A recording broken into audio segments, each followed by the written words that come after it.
The first love always arrives like a warm breeze, unexpected, intoxicating, and unforgettable. In the summer of my youth, I found a smile that lit up my world. But even the brightest sun must set, and so did you, leaving behind a story I still carry in silence. I was in a terrible mood, so I recklessly slept with a stranger. When I woke up and looked closely, it was my uncle. My heart froze. Ethan, my so-called uncle, was known for being cold, restrained, and completely indifferent to women. If he found out it was me, I was doomed. Panicking, I slipped away, hoping he would never figure out who I really was. But things spiraled quickly. My ex-boyfriend suddenly showed up, begging to get back together, crying about how he still loved me. Through a single door, I was abruptly carried out, straight into Ethan's arms. He stood there, towering, dominant. His lips curved into a smirk, but his eyes were ice cold. "Sweetheart, has your ex ever seen you like this?" My family wasn't rich, nor were we poor. We were the classic middle-class household. We had enough to eat, enough to wear. My parents loved each other dearly. I had a very normal childhood, but it was filled with happiness. My parents adored me. Our relatives were all good people. Every Lunar New Year, the elders would smile and hand me red envelopes. I would return the favor to the younger kids with little gifts or candies. Our big family was always warm, harmonious, and full of laughter. I loved the holidays. I loved visiting relatives. But life has a funny way of proving things wrong. Sometimes visiting relatives can change your life in all the wrong ways. My dad was a hardcore fisherman. Everyone knew that fishermen could catch anything except actual fish. One day, Dad went out with his bucket and fishing rod and came home with a person. My mom and I were both stunned, thinking he had kidnapped someone. He just waved cheerfully and said, "What kidnapping? This guy's my long-lost buddy. He lost his memory, so he's crashing at our place for a while." And thanks to my father's bizarre sense of hospitality, I suddenly gained a live-in uncle. His name was Ethan Thorne, and he had lost his memory. My dad, being the good-hearted man he was, gave him food, shelter, and even took him to the hospital for checkups. Ethan stayed with us for months, right during summer break. We saw each other every day. Over time, we got used to each other's presence. Eventually, his memory returned and he went back home. That's when Dad had picked up. It turned out that Ethan was the heir of the Thorne family, one of the most powerful and mysterious dynasties in the country. I didn't really get the mysterious part. All I knew was that after Ethan repaid the kindness, we went from a middle-class family to overnight millionaires, trading our modest 3-bedroom apartment to a luxurious mansion. After 21 years of fishing, Dad had finally caught our future. But now I was about to destroy that future. I didn't know how everything ended up like this. When I opened my eyes, the first thing I saw was a firm chest, covered in red kiss marks and nail scratches. His arm was wrapped tightly around my waist. It wasn't hard to guess what had happened last night. My body froze. I slowly tilted my head up, praying, begging that it wasn't him. Please, not him. But the universe clearly hated me. Ethan's chin was resting right above my head. That straight nose, that calm, flawless face. His eyes still closed. He looked peaceful, almost gentle. He hadn't woken up yet. A stroke of luck in this disaster. I gently tried to lift his arm off me and slip away. He must never know it was me last night. If he did, my entire family would be done for. Ethan Thorne wasn't the confused amnesiac my dad once brought home anymore. These days, everyone called him CEO Thorne with trembling respect. In 2 years of knowing him, I'd seen countless people try to win his favor. Power, wealth, beauty. He had the first two in abundance, so people tried the third. I once saw a gorgeous woman try to seduce him, only to end up nearly choked, red-faced and gasping for air before being thrown out. He took a tissue from his bodyguard and calmly wiped each finger that had touched her. She was dragged out sobbing. I had been standing nearby at the time. After wiping his hands, Ethan turned and walked toward me. "Little one, how long have you been standing there?" I stuttered, terrified. I just got here." He placed a hand on my head. I thought he was going to split my skull, but instead, he just ruffled my hair and smiled. "No one's playing with you on the yacht? I'm busy. The guards will take you to have fun first. I'll come find you later." I shook my head quickly, panicking. No, I'll go on my own." I was sure he only said that to keep me from escaping. Back then, I had only seen him punish a woman for climbing into his bed. But this time, I stared blankly at the ceiling. This time, I was the one who climbed into it. Young's arms were incredibly strong, locking me in place. I struggled for what felt like forever, but it only caused him to stir awake. He was a light sleeper, and no matter how careful I was, I couldn't avoid waking him. His eyelids fluttered slightly. Acting fast, I grabbed the necktie near the bed and without thinking, wrapped it around his eyes. He was blindfolded now, but he still wouldn't let me go. I couldn't escape. This was bad. Really bad. Only one option left. Make him let go himself. Young was 6'2" with chiseled abs and trained muscles. If he wanted to restrain me, I wouldn't stand a chance. His morning voice was low and husky. "Why are you covering my eyes?" "Because if you see my face, I'm dead." But of course, I couldn't say that. Clearing my throat, I gathered every ounce of acting skill I had and spoke in a flirty voice. "To play a little game with you, Mr. Thorne." We were so close. Too close. So close I could feel every little shift in his body. And they say he's not into women? I'd only said one sentence, and what is he trying to do? He let out a low laugh. "What kind of game?" "Well, come on, brain. Think. You let me go first, then close your eyes and try to find me. If you catch me, I'll give you a reward." I thought it was a great plan, but Ian said, "Not playing." "Why not?" Even with the blindfold on, he reached out and touched my face. "Sweetheart," he said smoothly, "I've already caught you." "That's cheating. The game hadn't even started yet." He leaned in, found my lips, and kissed me. "If you want me to play, I need to see if the prize is worth it first." Ah, how did it come to this? But even if I refuse now, it was too late. So this is the real young Thorne behind all that cold elite glamour? Turns out, his whole no desire, no emotion thing was an act. I bit my lip, wrapped my arms around his neck, and kissed him back.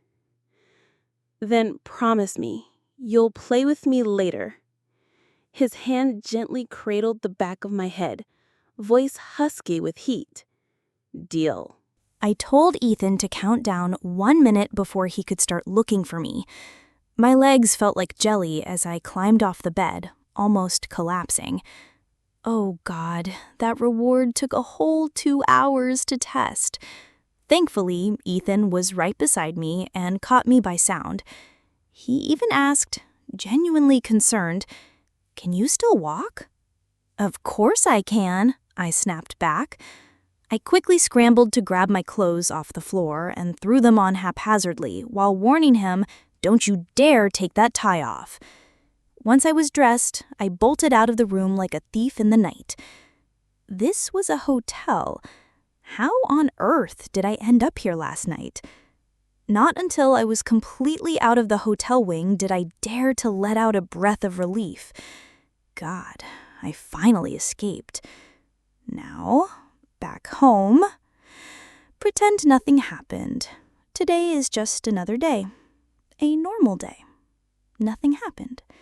Nothing happened at all. On my way home, I checked my phone. Dozens of messages, all from my ex-boyfriend. We broke up last night. I skimmed through his texts. He still thought I was joking. Are you seriously breaking up with me just because of that Instagram story last night? Aren't you too old to be mad over something so small? Where are you? I'll come pick you up. Why aren't you answering? Reply to me. I scowled at the flood of texts.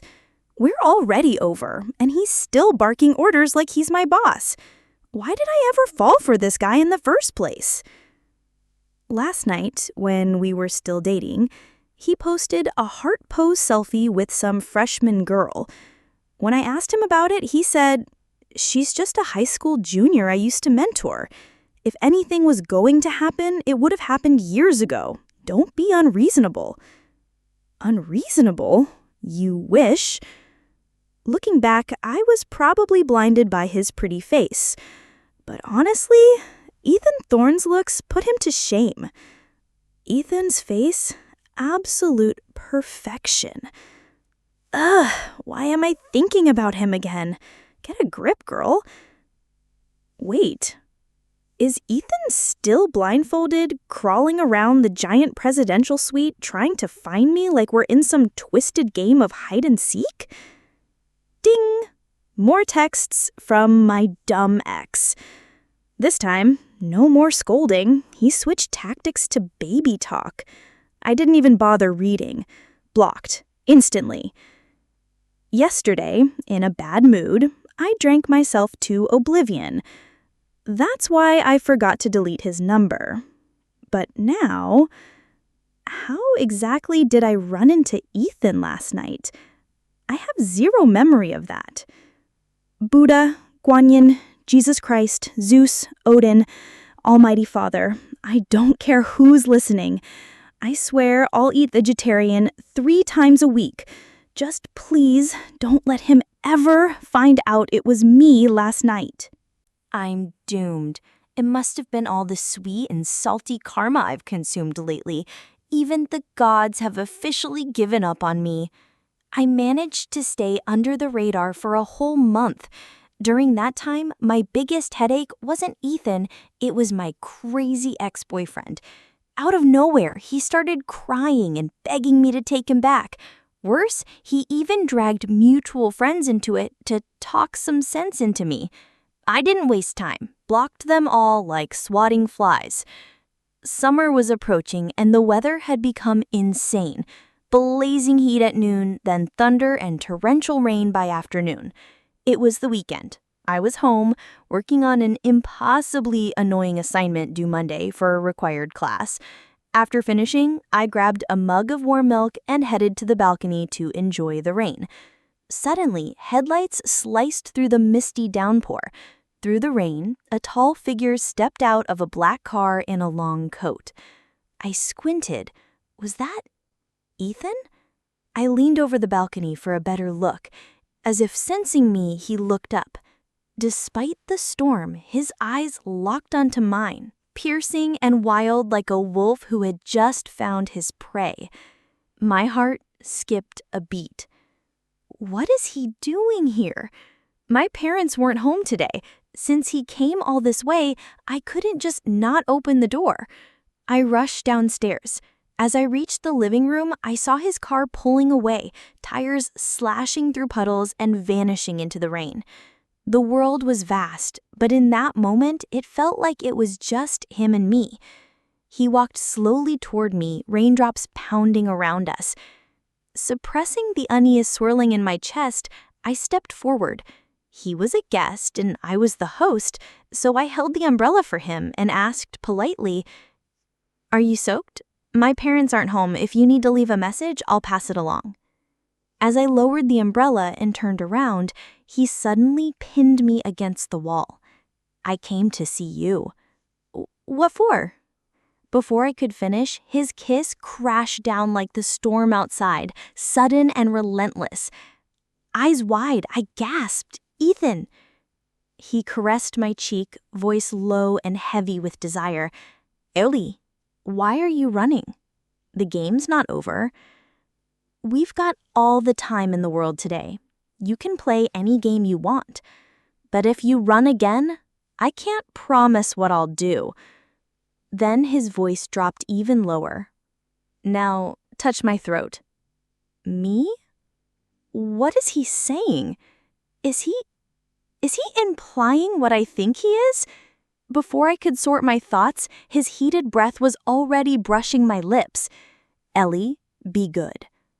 I tried pushing him away, but Ethan was 6'2" with a gym-sculpted body. My resistance was basically the equivalent of tickling him. Instead, he pinned my wrists above my head. I was helpless, like a fish flopping on dry land. "Uncle." "Yes, it's me." He loosened his tie with one hand. His expensive custom suit hit the floor with a soft thud. Then he kissed me again, and all I was wearing was a nightgown, which made things very convenient.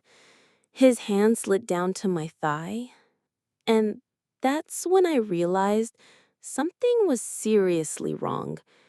I'd read countless sketchy online articles about men's body temperatures being a bit warmer than women's, but this was not just a bit warmer. "Ethan, are you running a fever?" "No, not a fever. Fevers don't make people go feral." His voice was gravelly. "Not a fever. I was drugged." What the hell? Rich people seriously get drugged like in romance novels? So, it's true. Art really does imitate life. "Ellie, help me." But, but, last time I helped you. Now it's your turn to return the favor. Balance the scales." I heard the sound of a zipper. Me? What favor is he talking about? This is not how karma works.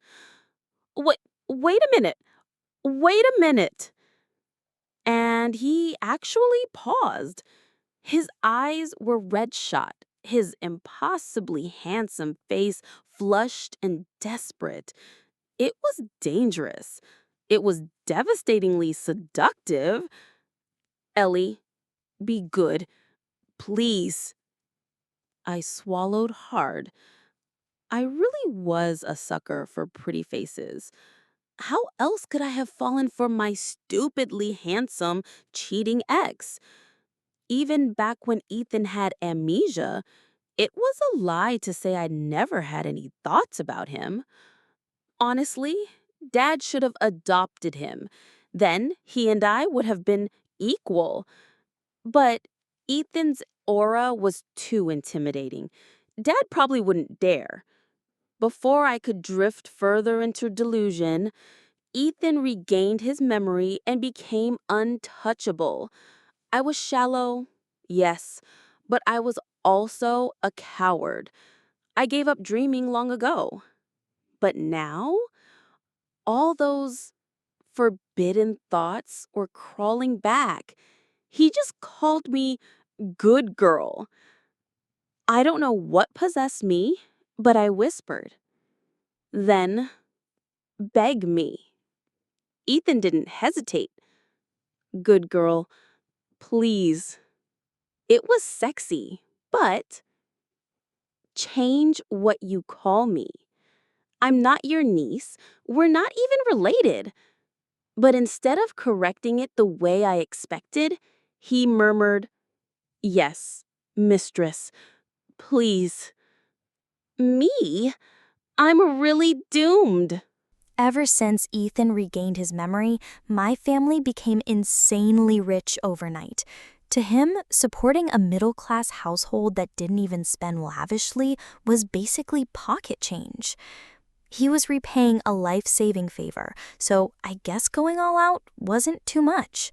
My parents took early retirement and began living their best lives, traveling every other week. This time, they went all the way to Brazil. Yeah, Brazil.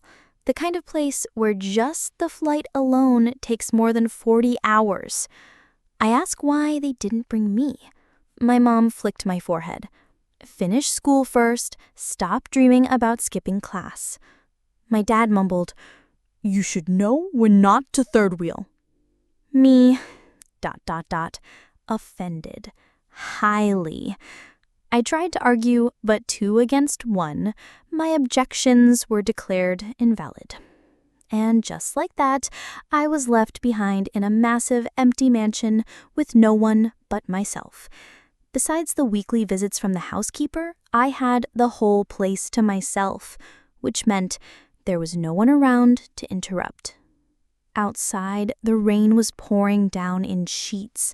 Wind and water roared through the trees, rattling against the windows. Even though it was my home, the first floor felt too empty, too quiet, too unsettling. I asked Ethan to walk me back to my room. The ceilings in mansions are ridiculously high, the stairs endless, and of course my bedroom had to be all the way up on the 3rd floor. What should have taken 1 minute felt like forever. My vision blurred as the chandelier above the spiral staircase swayed slightly, making my head spin. Ethan finally reached the 3rd floor with me in his arms. I could smell that familiar blend of British pear and white orchid cologne. We made it. Barely. I clung to his shoulder and asked in a pitiful voice, Ethan, are you still not over the drug? My brain was foggy, but I had mentally prepared myself in case he said no. But Ethan calmly replied, I'm fine now. I'm completely sober. I froze. Then glanced down. Nope, not imagining it. Looked back up. Then what the hell are you doing right now? He carried me toward the floor-to-ceiling window. Shh, someone's here. Sure enough, a second car pulled up in the rain. Guess who it is? He asked. My parents were literally on the other side of the planet. No one we knew would bother coming over in this kind of storm. Ethan stopped walking and laced his fingers with mine. So, who do you think it is? I tried to focus, peeking through the curtains. A man stepped out of the car. Handsome. Right up my alley. He looked familiar, like someone I knew, but worn out, kind of miserable. Who was that? Ethan tightened his grip. Ellie, sweetheart, I want the truth. Please don't ask. Not now, not like this. Why are you asking now? My brain was mush. My memory was a static blur. You can't ask serious questions in the middle of this. I looked up at him, eyes watery. Ethan. His lips curved ever so slightly. So you're not going to tell me? Honestly, I couldn't care less who was downstairs anymore. The door to the room locked behind us. The heavy curtains shut. The room fell into darkness. Ethan seemed pissed. But why? What did I do? My forehead leaned against the wall, my knees almost buckling. He was the only thing keeping me upright. I didn't feel safe. Not at all. God, I hated this. The bed was literally right there. Sweetheart, zoning out again. While I was still floating in confusion, Ethan's intensity suddenly spiked. I clutched his hand tightly, voice trembling through tears. Ethan, I didn't... But before I could finish... Bang, bang, bang, bang. Someone pounded on the door. My pupils shrank. Ellie, open the door. I know you're in there. Me. Triple exclamation point. Ethan leaned down and bit my earlobe, whispering, Ellie, such a sweet name. I snapped back to reality like a cold slap to the face. My memories kicked in all at once. I finally recognized who was outside. Are you really giving me the silent treatment over one dumb post? You seriously want to break up with me? I already explained. She's just some junior from high school. If anything was going to happen, it would have already. Don't be so unreasonable. His voice softened. Ellie, I'm your first love, the only one I've ever really cared about. I took the post down. If it made you uncomfortable, I won't post stuff like that again.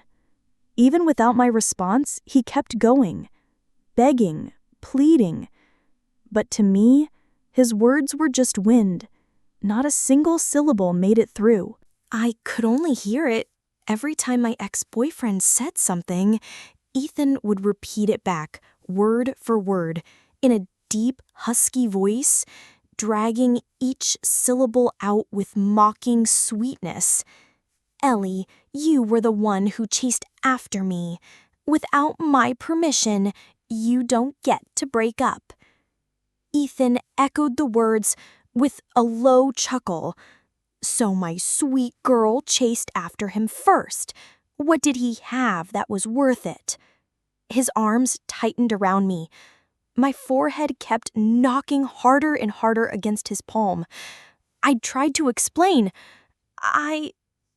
Crap. My brain froze. Yes, I did chase after that guy first. I couldn't even think of a decent excuse. Ethan, seeing me speechless, tilted my face up and kissed me. This kiss, brutal and consuming. I blinked, dazed. There was no smile in his eyes, only sharpness. But his lips still curled into something like a smirk.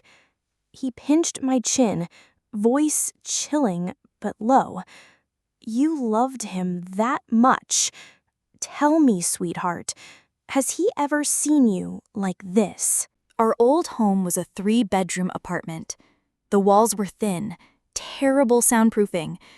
Every morning when my mom got up to cook, the clanging pots and pans would jolt me awake. I had to bury myself under a thick blanket and curl up like a caterpillar to go back to sleep. When we moved into the mansion, I swore I'd never suffer again. I demanded top-tier soundproofing in my bedroom so I could sleep undisturbed till noon. Mom called me a lazy worm, or something like that. But the soundproofing worked wonders, so I didn't hear her, and didn't care either. My sleep quality skyrocketed. Never did I think that one day that very soundproofing would be used for this. Back in bed, because it was far from the door, no matter how loudly I cried, no one could hear what was happening inside. And I couldn't hear anything from the outside either. No sound from him at all. Every inch of me was claimed by Ethan. I was completely drained. I stared blankly at the ceiling. Even my fingers couldn't move. Ethan leaned down and kissed the sweat off my forehead. "You did so well today, sweetheart. Get some rest. You've earned it." "Fine. Too tired. Just sleep." I could hear a heartbeat. Not mine. His. His heart was pounding fast. We were so close that I could hear it echo against my chest. As my mind settled, I noticed a faint scent on him. The smell of bitter orange leaves. Slightly bitter. A touch earthy. A hint of green, like crushed stems and bark. Back in high school, there was a short essay I once read. It said, "Scent is the hardest thing to describe. A single whiff of something familiar can unlock forgotten corners of the soul." In neuroscience, there's even a term for this, the Proust effect. Ethan Thorne was the man my dad accidentally fished home. It was early Saturday morning. Dad was driving his car packed with high-end fishing gear he'd bought online. As he drove, he told Mom confidently, "Today, I'm catching a big one. We're having fresh fish for dinner." Mom replied without looking up, "Sure, just stop by the market and grab a big one on your way back." Dad, I'm serious. I'm catching something real this time." Mom, unfazed, Dad sulked and drove off. He was a former Air Force officer, but because of his pride, whenever he came home empty-handed from fishing, he'd sneak a market fish into the cooler and pretend he caught it himself. I grinned and told Mom, "I'll cook dinner today. I just learned a new fish soup recipe online. I'm totally confident." Mom nodded. "All right, when your dad gets back, have him clean the fish. You'll do the rest." By late afternoon, Dad texted me to come downstairs. His tone, oddly mysterious. "Come help me carry something." I was suspicious. Did he really catch something this time? I headed down, only to find out that the thing I was supposed to carry was a man. A living, breathing, unconscious man. Me? Without much of a reaction. That was the first time I met Ethan. He looked terrible. His clothes were drenched and muddy, his face smeared with dirt. Strands of pondweeds clung to his arms. Dad and I worked together to haul him upstairs. Mom nearly passed out from shock. I cleared off the guest room couch and flopped him down. Dad, excited beyond belief, started retelling the miracle of the day to Mom.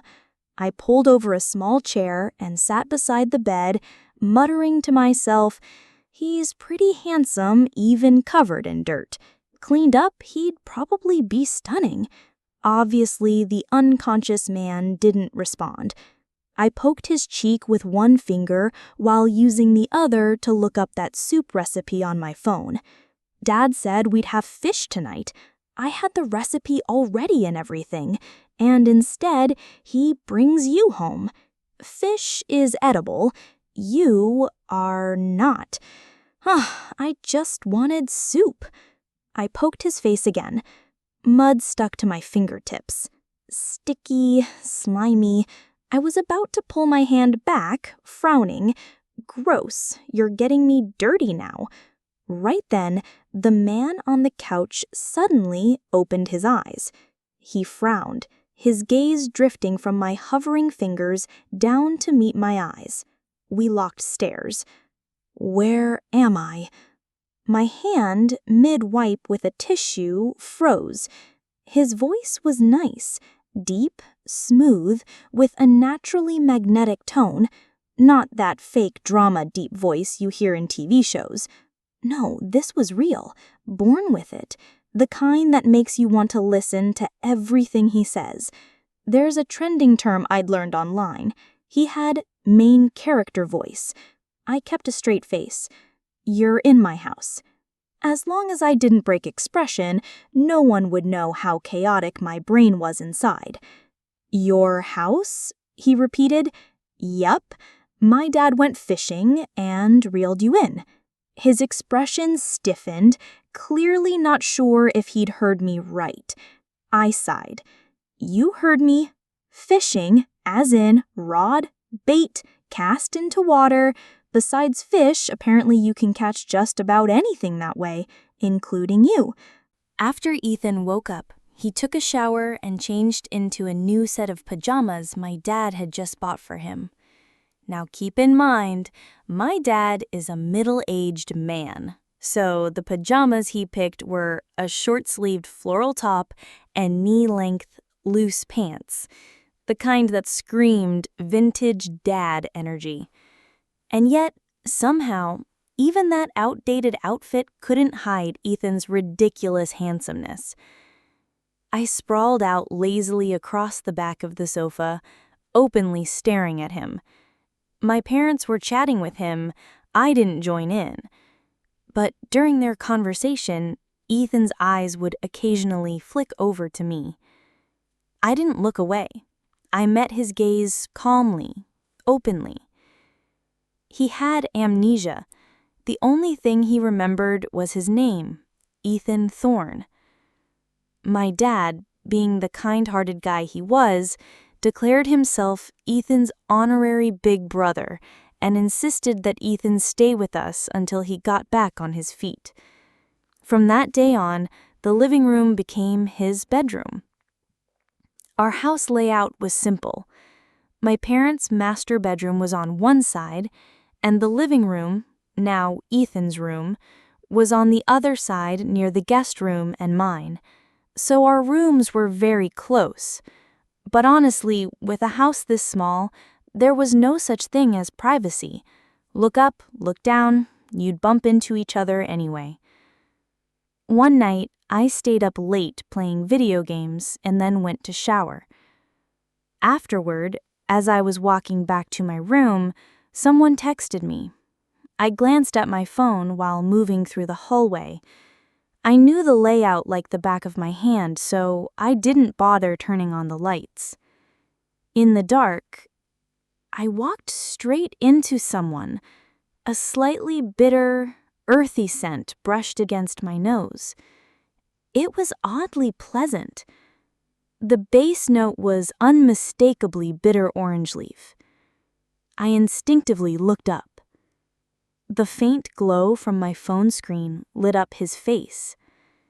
Ethan looked down at me, eyes calm, deep, unreadable. He stepped closer, much closer. I stepped back until my back hit the wall. He leaned in.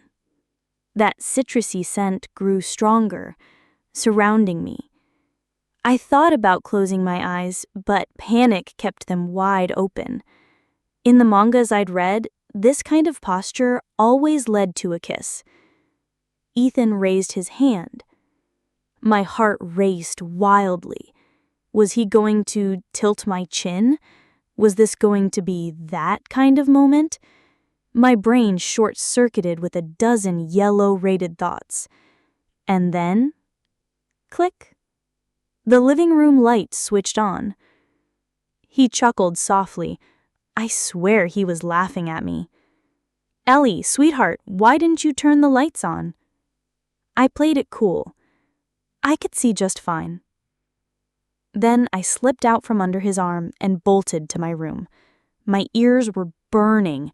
It felt like my whole face had gone red. Ethan and I saw each other every single day. I wasn't sure if there was really something between us, or if I was just imagining things too much. One night, I stayed up late again. Through the paper-thin walls of our not-so-soundproof house, I heard something. Soft, rhythmic sounds. A low, restrained kind of breathing. And the name he whispered? Ellie. That's my name. Ellie. I pulled the blanket over my head, trying to block the sound out, but I failed. I didn't do anything. I just lay there, quietly listening for a long, long time. With every softly murmured "good girl," I couldn't tell if it was real or just my imagination twisting reality. Eventually, I fell into a deep sleep. And in that sleep, everything I'd imagined became real. For the next few days, I couldn't even look him in the eyes. This couldn't keep going. If Ethan stayed in our house any longer, I was going to shatter the thin glass wall between us. Thankfully, he regained his memory before that happened. There were so many things that had happened while he'd lost his memories. Once he recovered, he became incredibly busy again. And with my whole family moving into the new mansion, I didn't see him as often anymore. During that time, a lot of people tried to get close to my parents and to me, just to curry favor with Ethan. I started hearing whispers and rumors about him, like how he was already 25 but had never had a girlfriend, how he was cold, distant, almost ascetic. I patted my cheeks, trying to cool them down. If all of that were true, then maybe everything I thought before was just me overthinking. I'm the kind of person who bounces back quickly. Once I stopped seeing Ethan as often, I slid right back into my usual rhythm. During that time, I got to know a guy from a nearby department at school, and yeah, he was pretty cute.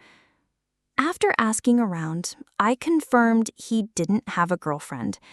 I'd always been curious about what being in a relationship felt like, so I went ahead and made the first move. It wasn't a big deal. Just brought him breakfast for 2 days. Boom, done. Once I start dating someone, I take it seriously. No games. One afternoon, we were strolling through campus together, and that's when we ran into Ethan Thorne. He used to be an alumnus here too. He looked me straight in the eye and asked, "Who's that?" I replied, casually, "My boyfriend." Ethan gripped the metal handrail beside him tightly. "Boyfriend?" he repeated. "Yup," I nodded. "Do your parents know?" "Nope, but I'm old enough. Even if they did, it wouldn't matter." "Ethan, don't go tattling on me, okay?" His eyes swept over my boyfriend with a faint smirk tugging at his lips. "All right," he said coolly. Afterwards, my boyfriend asked, "That guy looked a lot like me. What's your relationship with him? Ex-boyfriend? Ellie, am I just a stand-in to you?" "Me? What? Is this some cliché drama with the stand-in lover trope? This is real life, not a soap opera." I let out a long sigh. Ever consider maybe I just have a type? Pretty boys come in categories. If two guys match the same aesthetic, it's normal they'd look a little similar. I've always had a very consistent taste. I looked at my boyfriend a little more closely. Yeah, he really did resemble Ethan a bit, but Ethan was the premium version. My boyfriend, more like the budget edition. I felt a bit guilty. How could I think that about someone I was dating? I sighed and asked, "Your birthday's coming up. What do you want?"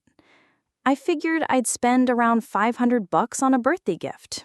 Consider it a peace offering. When I woke up, I was already dressed in pajamas.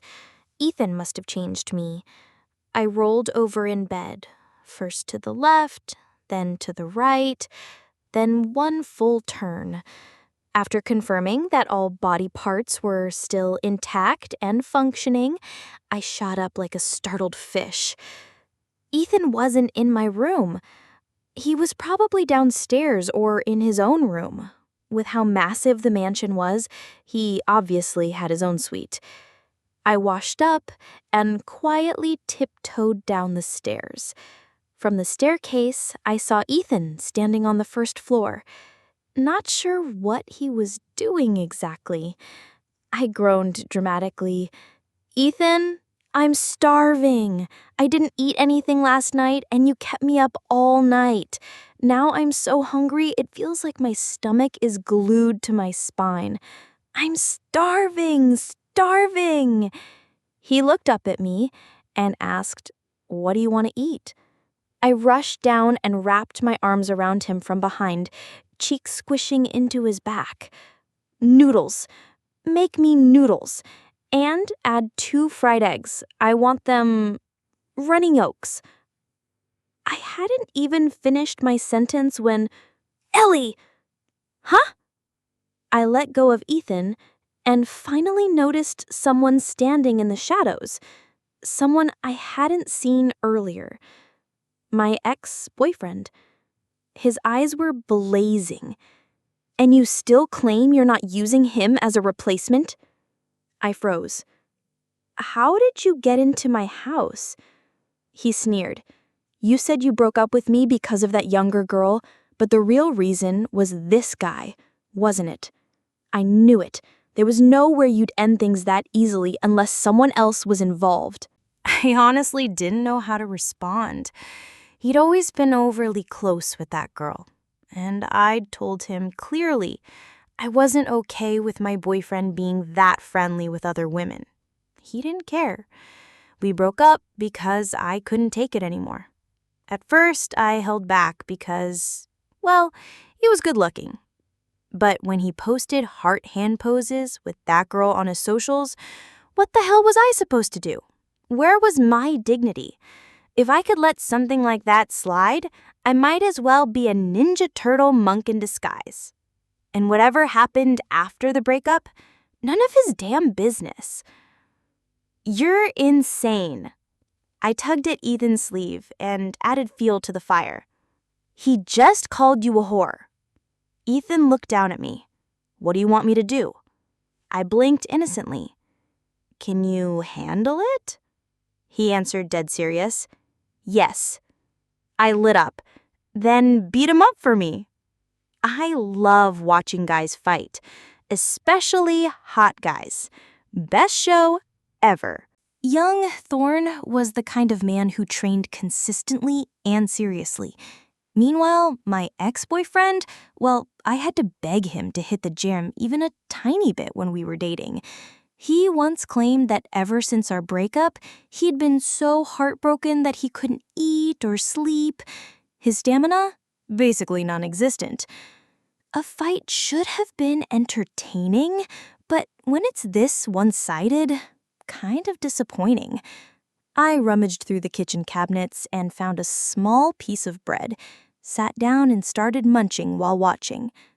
Munch, munch, munch. Ethan wasn't holding back at all. Each move was clean, precise, and merciless. Bread was dry. I popped open a box of milk to wash it down. My ex may have been weak, but he was still too stubborn to admit defeat. Gulp. Huh? What kind of awful milk was this? Ugh, it was lactose-free shuhua milk.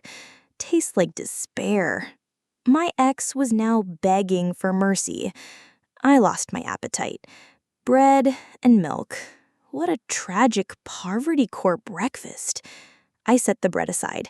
The fight looked like it was nearly over anyway. Time to play peacemaker. "Okay, that's enough. I'm hungry. I want breakfast." My ex's lip was already bruised. Maybe the punches had knocked the anger out of him. Or maybe they'd knocked something else loose in his brain. He looked at me with a pitiful expression. Ellie, is there really no chance for us? If you'll take me back, even if you only see me as a replacement, I'll accept it. Me? Question mark? What the hell? What is this tragic substitute lover drama? This is real life, not some cheesy romance novel. I scowled. No, how many times do I have to say this? I don't do stand-in relationships. So annoying. Look, I just like good-looking guys, okay? That's it.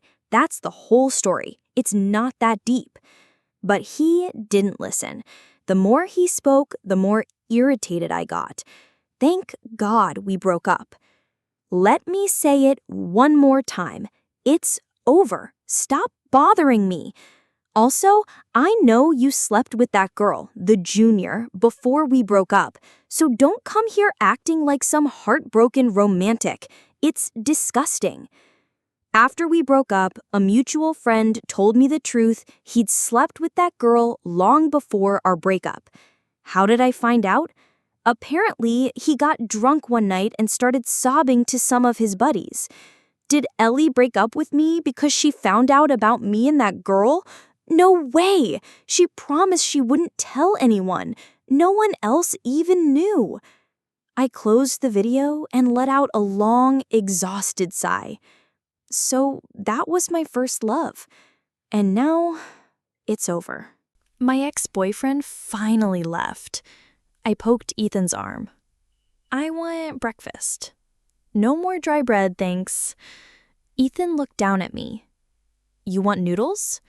I nodded eagerly. Yeah, don't forget, 2 soft-boiled eggs. Ethan was actually a really good cook. Back when my parents were still working and he hadn't regained his memory yet, I'd often ask him to make food for me. If you're already cooking for yourself, you might as well make an extra portion for me too, right? Uncle Ethan. I'd call him Uncle in the sweetest tone, absolutely shameless. You love sweet and sour ribs, don't you? I don't. Yes, you do. No, I don't. I was just as stubborn. You do love sweet and sour ribs. You're definitely going to make some today, aren't you? Ethan replied flatly once more. I don't like them. Me? I gave up with a sigh. Fine, you don't like them, whatever. I pulled out my food delivery app to check what nearby restaurants had good ratings. Just then, Ethan gently patted my head. Ellie, if you want something, just tell me directly. That day, I got sweet and sour ribs. And today, I got soft-boiled noodles. Ethan made 2 bowls and sat beside me at the table. I ate slowly. By the time I'd finished, he'd already been done for a while. Are you full? I stretched with a yawn. Yep, totally full. Time for a nap. All that starch really made me sleepy. Suddenly, Ethan lifted me and sat me on his lap. Me? What are you doing? I'm not full yet. Sweetheart, when you came downstairs earlier, do you remember the very first thing you said to me? With all the drama caused by my ex, I'd honestly forgotten. I thought for a bit and then remembered, but I denied it immediately. I didn't mean it that way. Ethan held my chin gently and kissed me. But I did. You. Okay, fine. I did mean it. My stomach was full, so full I could barely breathe. Ethan asked me, so what exactly is our relationship now? I leaned against his chest and replied lazily, Uncle and niece? He tightened his grip on my waist.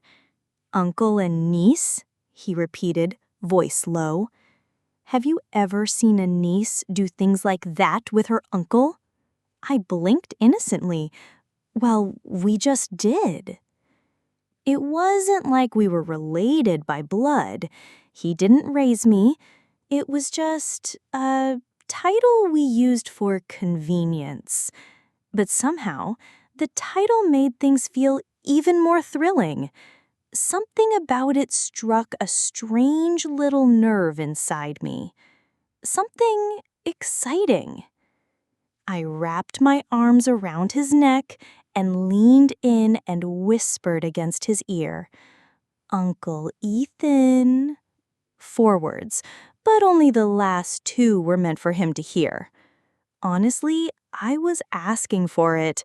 I knew I could never win against him, yet I still poked the bear. I ended up crying, tears running endlessly, and Ethan didn't even try to comfort me. I grabbed a handful of his hair, choking out, "Uncle Ethan!" Still, he didn't let up. My parents always spoiled me, but this man, he didn't show a hint of mercy. Choking on sobs, I finally switched to, "Ethan!" He leaned in and gave me a bitter, biting kiss. And suddenly, I remembered that summer from 3 years ago. The room was pitch black, lit only by the pale glow of my phone screen. Through a single thin wall, I heard him. My face flushed. I ran over and knocked on his door. "Uncle Ethan, could you maybe keep it down? I can hear everything." He pulled me in by the wrist and kissed me hard. That summer night, the air conditioning was cold, and so was his kiss.